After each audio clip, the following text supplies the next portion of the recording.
Good morning and welcome back. We're here doing the lessons of A Course in Miracles, and today we are doing lesson number 280. What limits can I lay upon God's Son? Whom God created limitless is free. I can invent imprisonment for him, but only in illusions, not in truth. No thought of God has left its Father's mind. No thought of God is limited at all. No thought of God, but is forever pure. Can I lay limits on the Son of God, whose Father willed that he be limitless, and like himself in freedom and in love? Today, let me give honor to your Son, for thus alone I find the way to you. Father, I lay no limits on the Son you love and you created limitless. The honor that I give to him is yours, and what is yours belongs to me as well. What limits can I lay upon God's Son? Well, to me, this sounds, again, like some form of judgment. Telling a story about another person. Oh, I know about that other person. Here's their issues and their problems and something like that. So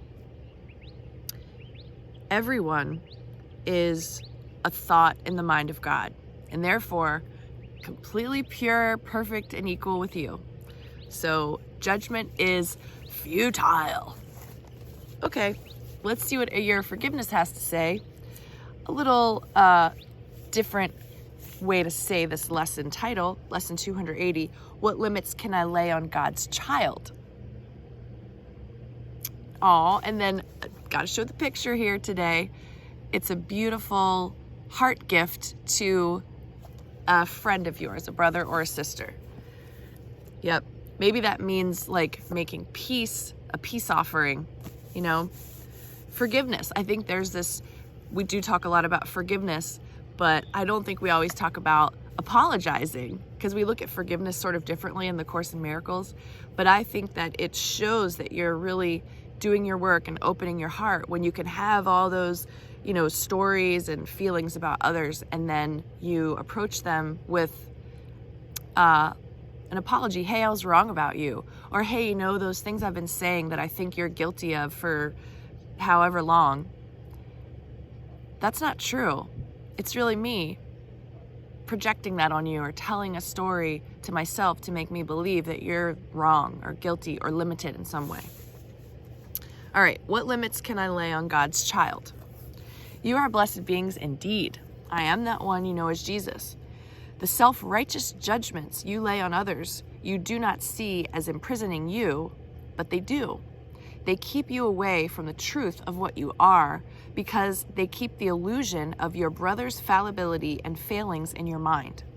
You must see yourself with the same value system that you put on others. That can be hard. Nobody wants to think that they put themselves on a pedestal. But I will say that being a Course in Miracles student, which is different from regular, organized religion, what commonly people are doing, it does feel like sometimes there is this I kind of have this bigger idea about what's going on, and these other people don't. And how is that not judging them? Even though I think there's some truth to that, but there's a way to have a knowing and a wisdom that you have an understanding of something in a different way than others, but still completely honor them as full, complete human beings that are whole and on their journey, and it's not your business what they believe, and you don't have to proselytize the lessons. That is hard work. Okay. When you judge others for being lazy, you will judge yourself for being lazy. When you judge others for being ugly, you will judge yourself as being ugly. You will magnify what's in your mind by laying it on your brothers and sisters. This is how the ego relieves itself of pain, in the form of projection. It takes what is in your mind and puts it on somebody else, but in reality does not remove it. It merely displaces it a little bit. In fact, it magnifies it because you are putting your energy into believing that the other is guilty. You cannot remove your mind from the guilt that you feel. You cannot remove from your mind the guilt that you feel, the self-loathing that you feel, or the judgment that you feel by projecting it onto others. In fact, by doing so, you keep it alive. So understand that in forgiveness practice, as you stop doing these things, you bring relief to your mind and bring it back into balance with truth. I am that one you know as Jesus, and we will speak to you tomorrow. Okay. A little bit of deep dive homework today. We definitely owe it to ourselves to be super honest. And when you're doing that thing of like, I think I really know better, I think I'm really wise, and this poor person is kind of stuck in their loop.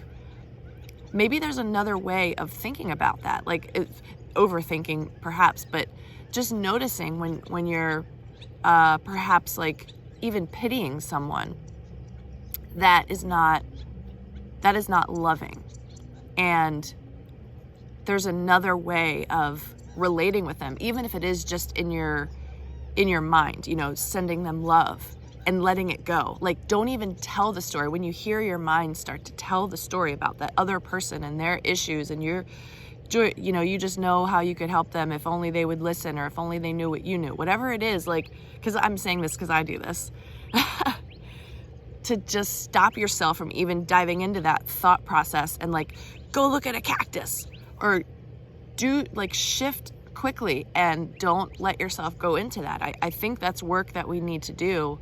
And it's always about ourselves. It's not about the other person at all. We don't have a responsibility to save people unless we're just saving them by transforming ourselves and raising our vibration, which is emanating out into the world and sort of like, affecting everything else around us energetically. Or because we're raising our vibration, that projection of the story that we have, the movie that we're making that's going to be projected onto the screen, that's what's going to change. It's not our responsibility to go seek people out and make them our, subjects of sculpting into whatever we think they should be. If they just knew what we knew, they would be better. No.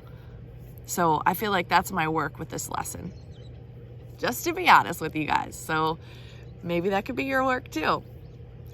All right. Have a wonderful day, and good luck with this lesson today. Be honest with yourself. Do the real work, not just the canvassing over the surface work. It's going to make a difference. I'll see you tomorrow.